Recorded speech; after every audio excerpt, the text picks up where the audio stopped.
এটা কোনো সিনেমার দৃশ্য নয়, এটি দিনে দুপুরে মানুষ হত্যার উদ্দেশ্যে ধাওয়া করার দৃশ্য। এটি বর্তমান চট্টগ্রাম নগরীর টাইগার পাস রেলওয়ে কলোনির অবস্থা।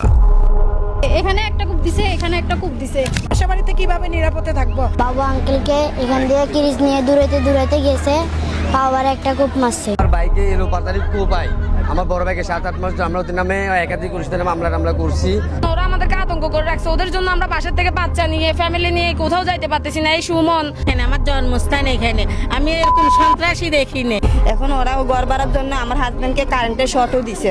এরা আমার হাজবেন্ডে রমজানের আগে দিয়ে কোবাইছে। আমি এটার জন্য মামলা করছি, আমার মামলার আসামি এখনো ধরা খাইনি।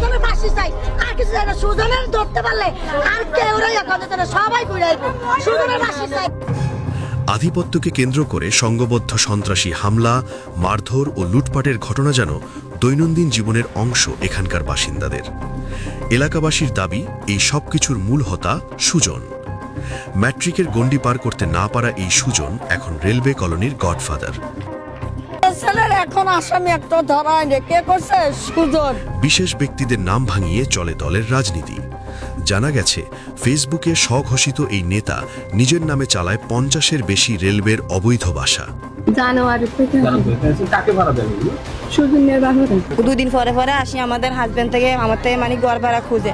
তা আমরা বলি আমরা সরকারি ঘরে আসি, ঘর ভাড়া দিতে পারি না, বিধে তো সরকারি ঘরে আসি। দুই দিনের অত্যাচার অপচার পরিষ্কার করে। এখন ওরা ঘর ভাড়ার জন্য আমার হাজবেন্ডকে কারেন্টের শর্টও দিছে।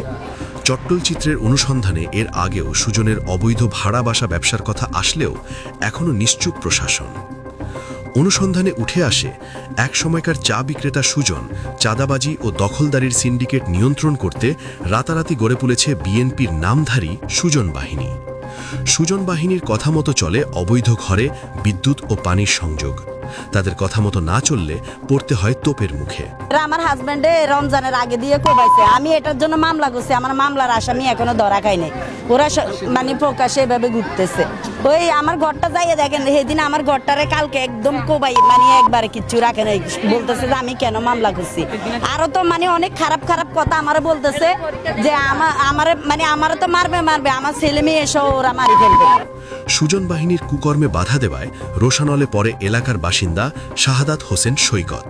মূলত আমি বাংলাদেশ রেলে কক্সবাজার এক্সপ্রেসে জব করি। তো জব করার শেষে আমি বাসা আসছি সেদিনকে। সে আসার পর আমি নিচে নেমে আমার ছেলেকে দিয়ে তারপর আমি মাঠে গেছি। মাঠে এখানে ভিতরে সুজন ব্লগের পোলাপাইনারা চাঁদাবাজি সন্ত্রাসী যা আছে তা অবমর্ম করে। করার পর এখানে মনে হয় কার সাথে মারামারি লাগছে। লাগার পর আমরা এখানে পাইছে পরিকল্পনাভাবে মনে হয়, আমার মনে হয়। নাহলে আমার সাথে তো ওর সাথে ঝামেলা ছিল।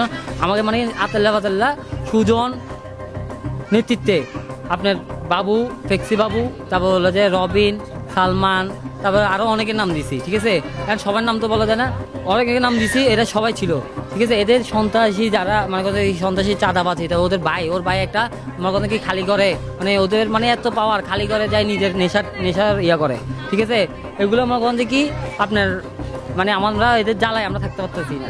গত 18 এপ্রিল রাত আনুমানিক 8:30টার দিকে কর্মস্থল থেকে ফেরার পথে সুজন বাহিনী দেশীয় অস্ত্রসহ ঝাঁপিয়ে পড়ে সৈকতের ওপর। সৈকতকে কুপিয়ে জখম করে সুজনের গ্রুপের সেকেন্ড ইন কমান্ড, তারই ছোট ভাই সালমান। এখানে ওরা আমাকে ধরার পর সালমান এসে পিছের থেকে আমাকে কোপ দিছে। কোপ দেওয়ার পর রবিন তো এলাকার ছেলে ছিল, সে তো আমার কথা আমাদের মতো নেই। সে আমাকে জানে না পিছের থেকে ধরছে। তারপরে বাবু আসি আমাকে এখানে কোপটা দিছে। আমার এই ইঞ্জুরিটা জানে না কতটুকু কষ্ট পেয়েছে, আমি ছাড়া কেউ জানে না। জানা গেছে পূর্ব শত্রুতার জেরে এই হামলার ঘটনা। সৈকতকে আহত করে তাকে চিকিৎসা দিতে বাধা প্রদান করে সুজন গ্রুপ। পরবর্তীতে পুলিশ সৈকতকে উদ্ধার করে চট্টগ্রাম মেডিকেল কলেজ হাসপাতালে প্রেরণ করে। সৈকতের উন্নত চিকিৎসার প্রয়োজন হলে জিয়াউদ্দিন রনি নামক এক সমাজসেবক তাকে ঢাকা মেডিকেল কলেজ হাসপাতালে প্রেরণ করে বলে জানিয়েছে ভুক্তভোগী। আলম স্যার উনি ছিল, উনি আমাকে কি বলতে, তুমি যাও, তুমি টেনশন করিও না। তারপর আমাকে সাথে সাথে মেডিকেল পাঠিয়েছে। মেডিকেলে যেহেতু রনি ভাই আমার সকল মনে থেকে চিকিৎসার যা কিছু আছে সেই মানে কি উনি ইয়া করছিলেন। মনে যেহেতু রনি ভাই হলো সমাজসেবক, উনি মনে থেকে 14 নম্বর ওয়ার্ডের মাদক বিরোধীর জন্য কি আন্দোলন সংগ্রাম কি করে যাচ্ছে। মানুষ তো এখানে জমে গেছে, তারপর দেখি বাইয়ারে মারতেছে, বাইয়ারে আমরা তাড়াতাড়ি হাসপাতালে নিয়ে যাবো, হাসপাতালে ঈদে এখন মারি ফেলাবে। সুজন প্রায় আমার বড় ভাই আজ থেকে 7-8 মাসের ঘটনা একটা হয়েছে।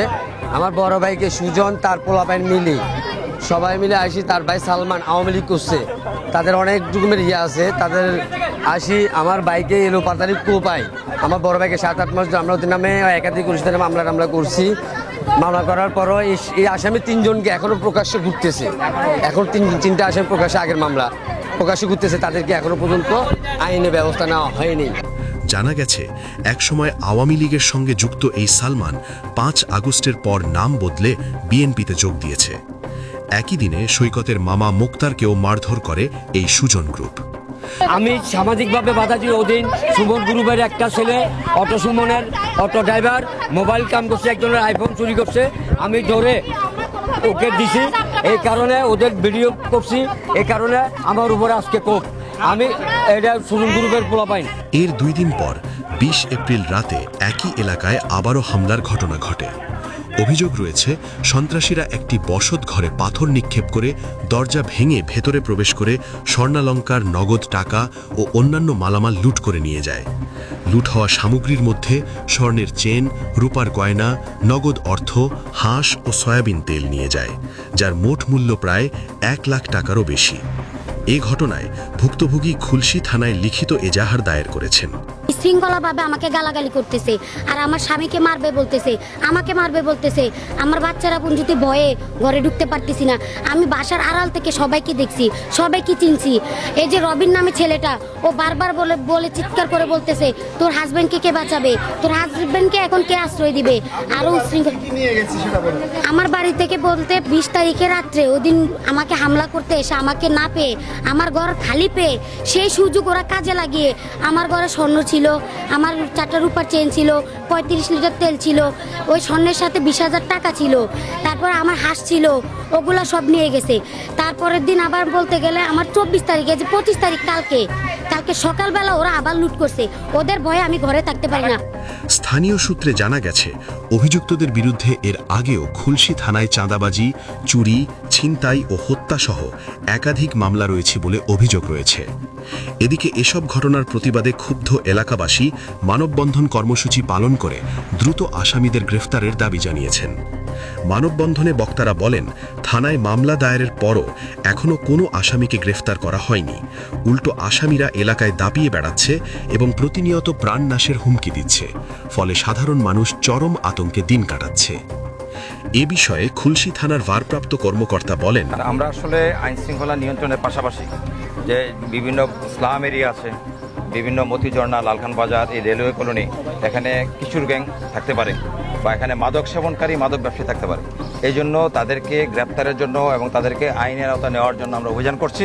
অভিযানের পাশাপাশি এই এলাকার যারা শান্তিপ্রিয় জনগণ আছে তাদেরকে সচেতন করার জন্য, এই যে স্লাম এরিয়াতে যারা থাকে তাদেরকে সচেতন করার জন্য আমরা লিফলেট বিতরণ করছি। এটা মসজিদে করছি, বিভিন্ন বিট পুলিশিং মিটিংয়ে করেছি, সিটিজেন্স ফোরামের যে মিটিং ওখানেও করেছি। পাশাপাশি আমরা যেখানেই একটু লোক সমাগম বেশি দেখি, 100-200 জন লোক যেখানে দেখি, ওখানে আমরা লিফলেট বিতরণ করছি। লিফলেট বিতরণ করে আমরা জনগণকে সচেতন করছি যে চোর, ডাকাত, ছিনতাইকারী, মাদক সেবনকারী, মাদক ব্যবসায়ী, চাঁদাবাজ, মাস্তান যারা আছে তাদেরকে আমরা দেখামাত্র গ্রেপ্তার করব এবং যারা সমাজের মধ্যে বিশৃঙ্খলতা সৃষ্টি করবে তাদেরকে অবশ্যই আইনের আওতায় নিয়ে আসবো।